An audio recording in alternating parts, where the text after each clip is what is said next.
Banjir Jakarta akankah berakhir? Musim penghujan telah tiba, intensitas hujan yang meningkat mulai terlihat.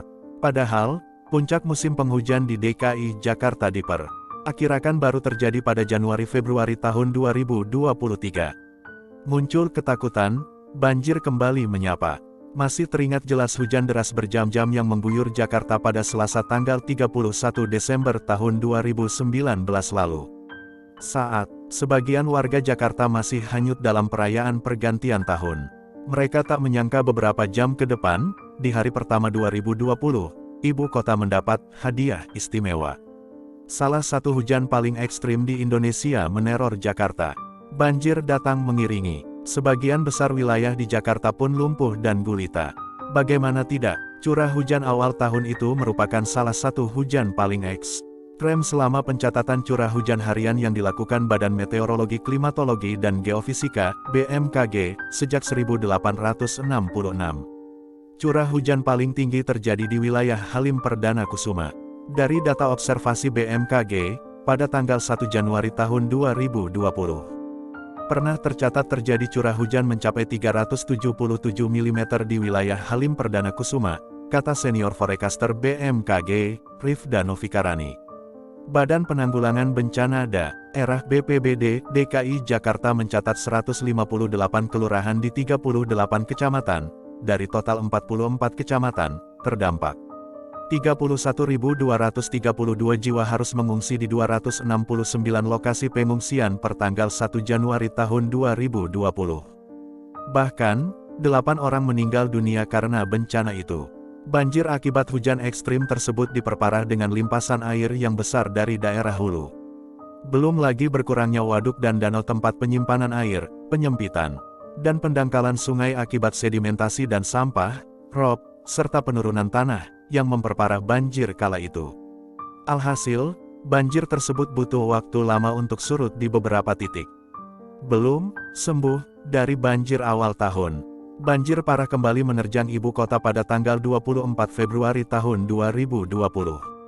Aktivitas warga di 294 RW lumpuh.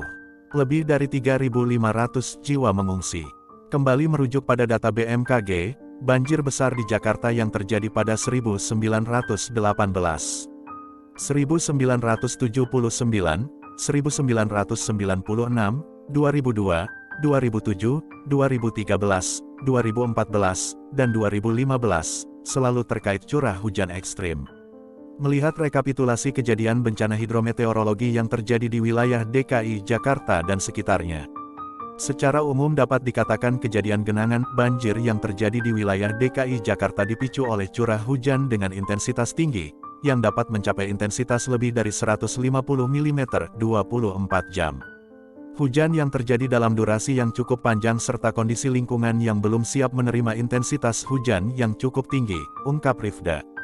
Jika melihat data BPBD DKI selama Januari-Juli tahun 2021, rata-rata korban banjir Jakarta mencapai 470 orang. Jumlah ini lebih tinggi daripada jumlah korban banjir selama 2018 dan 2019. Rata-rata jiwa yang menjadi korban banjir di DKI Jakarta selama 2018 adalah 405 orang. Pada 2019, rata-rata jumlah korban banjir adalah 75 jiwa.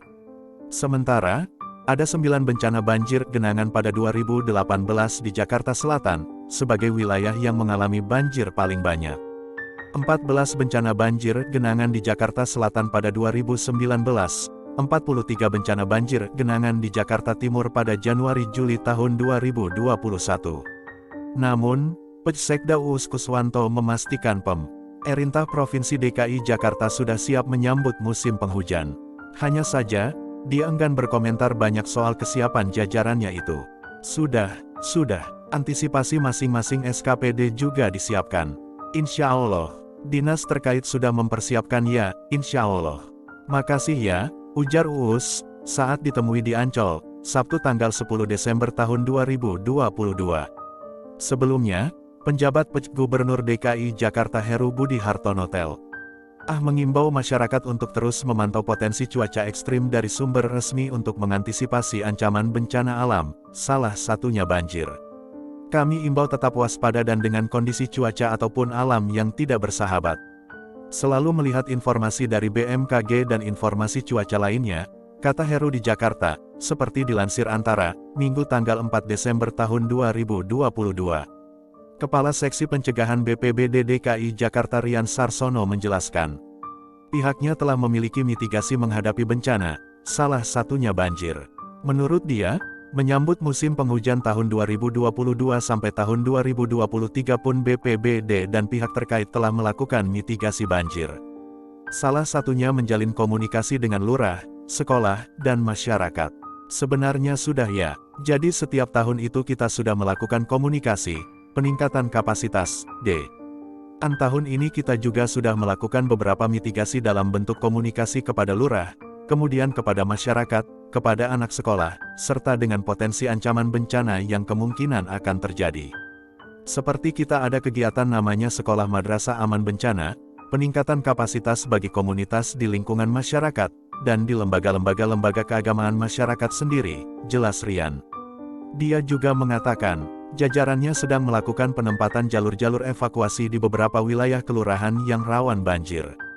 Pemprov juga melakukan normalisasi sungai dan percepatan pembangunan waduk serta embung.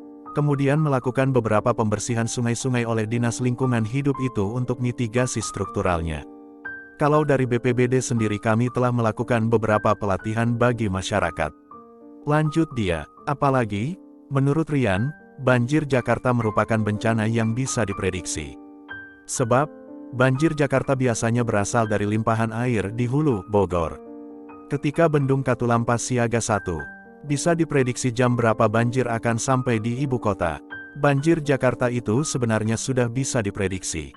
Banjir Jakarta itu bukan banjir bandang tapi dari Katulam. Pas siaga 1 itu sudah bisa kita prediksi sekitar beberapa jam sampai ke Jakarta. Jadi sebenarnya yang kita untuk dari sisi masyarakat sendiri melakukan sosialisasi kepada masyarakat, RT RW. Kalau sudah dapat informasi dari pemerintah terkait dengan ketinggian air, maka mereka juga harus bersiap-siap apa yang harus mereka lakukan, apa yang harus mereka amankan, kemana mereka harus evakuasi ke tempat yang lebih aman, tutur Rian. Dia menambahkan, BPBD sudah melakukan distribusi beberapa peralatan penanganan banjir ke wilayah kelurahan maupun di tingkat wilayah kota. Selain itu, BPBD telah memilih petugas penanganan bencana di tiap kota. 1 petugas bertanggung jawab pada 1 kelurahan. Saat terjadi informasi peringatan dini terkait dengan potensi banjir di beberapa wilayah sungai, maka petugas ini akan menginformasikan ke kelurahan. Kami memiliki pusat data dan informasi kebencanaan apabila sudah terjadi siaga 1 atau siaga 2 di beberapa pintu air yang berpotensi banjir, maka kami lakukan peringatan dini dengan istilahnya DWS ya, Disaster Warning System. Nanti kami menginformasikan dari sentra kami di BPBD di Pusat Data dan Informasi Kebencanaan. Kemudian kita melakukan penyampaian pesan itu melalui beberapa pengeras suara yang ada di wilayah kelurahan rawan banjir, ujar Rian.